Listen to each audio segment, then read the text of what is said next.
સુરતના ગોડાદરા વિસ્તારમાં ગત રાત્રે થયેલા સનસનીખેજ ફાયરિંગના કેસમાં પોલીસે મોટી સફળતા મેળવી છે।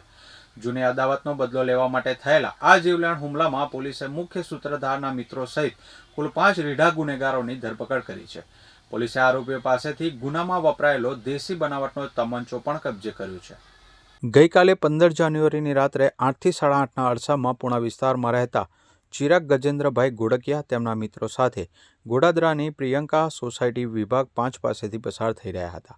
આ દરમિયાન આરોપી લક્કી અને તેના સાથીઓએ તેમને રસ્તામાં આંતર્યા હતા।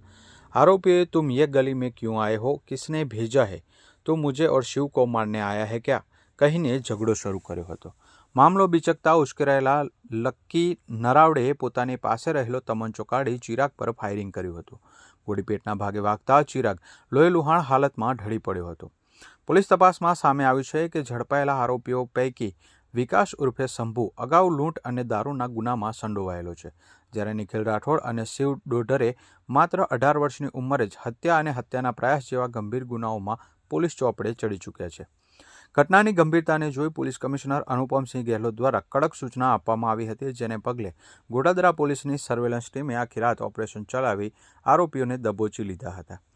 બોલાચાલીની અદાવત રાખીને હુમલો કરાયો હતો, ત્યારે પોલીસ પૂછપરછમાં આરોપી નિખિલે કબૂલાત કરી હતી કે અગાઉના દિવસે થયેલી કોઈ બોલાચાલીની અદાવત રાખીને ચિરાગ પર હુમલો કરવાનું કાવતરું ઘડાયું હતું।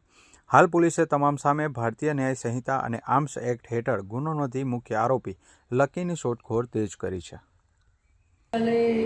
એક 307ની ફરિયાદ દાખલ કરવામાં આવી છે, જેમાં જે ભોગ બનનાર છે એ ભોગ બનનાર અને એના સાથીઓ પૂણા પોલીસ સ્ટેશન વિસ્તારમાંથી ગોડાદરા પોલીસ સ્ટેશન વિસ્તારમાં પોતાની બાઇકો સાથે ફરવા માટે નીકળ્યા હતા, પરંતુ જે આરોપી છે એ લોકો પોતાની સોસાયટીમાં બહાર નાખે બેસેલા હતા અને એ લોકોને એવો શક એમ ગયો કે આ લોકો જે સામેથી આવી રહ્યા છે એ અમને મારવા માટે આવી રહ્યા છે। અગાઉનો કદાચ કોઈ ઝઘડો હશે, એ ઝઘડાના શકવેમ રાખીને આ લોકો અમને મારવા આવ્યા છે, અજાણ્યા ઈસમો, એ રીતનો શકવેમ એ લોકોને લાગતા આરોપીઓએ જે ભોગ બનનાર છે ફરિયાદી છે એમના પર હુમલો કરેલો હતો।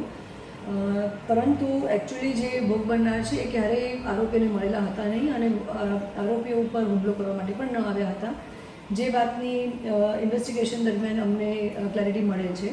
છતાં પણ જે ઘટના બની છે અને આરોપીઓ જે હુમલો કર્યો છે એ બાબતે અમે ગુનો દાખલ કર્યો છે 307નો।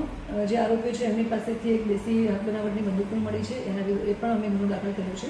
અને જે આરોપી છે નિખિલ મહેન્દ્રભાઈ રાઠોડ, સાહિલ ભગવાનભાઈ સાળુંકે, શિવ રાહુલભાઈ ડોડરે, અજય ઉર્ફે જુગા સંજુ અને વિકાસ, આ લોકોને અમે પોલીસે અટક કરેલી છે। અને બીજો એક આરોપી છે લકી, એને પણ એ માટેની અમારી ઇન્વેસ્ટિગેશન્સ ચાલુ છે અને તપાસ ચાલુ છે।